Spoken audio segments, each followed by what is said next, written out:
প্রতি বছরের নেই গোপালগঞ্জের কোটালীপাড়ায় ডগলার্স মেমোরিয়াল উচ্চ বিদ্যালয়ে হজরত মুহাম্মদ সাল্লাল্লাহু আলাইহি সাল্লামের জন্মদিন উপলক্ষে পবিত্র ঈদে মিলাদুন্নবী সাল্লাল্লাহু আলাইহি সাল্লাম উপলক্ষে আলোচনা সভা ও দোয়া মাহফিল অনুষ্ঠিত হয়।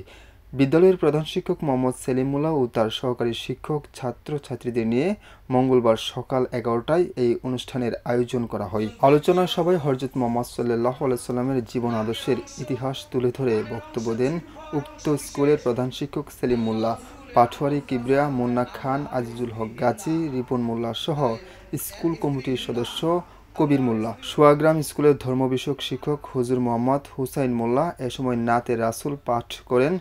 ডগলা মেমোরিয়াল স্কুলের 10ম শ্রেণীর ছাত্রী টুম্পা রনি আহমেদ। হজরত মুহাম্মদ সাল্লাল্লাহু আলাইহি সাল্লামের জীবনে কোনো মিথ্যা কথা বা বাণী বের হয়নি। হজরত মুহাম্মদ সাল্লাল্লাহু আলাইহি সাল্লামের হৃদয় ছিল মায়া মমতায় ভরপুর, সে হোক মুসলিম বা অমুসলিম।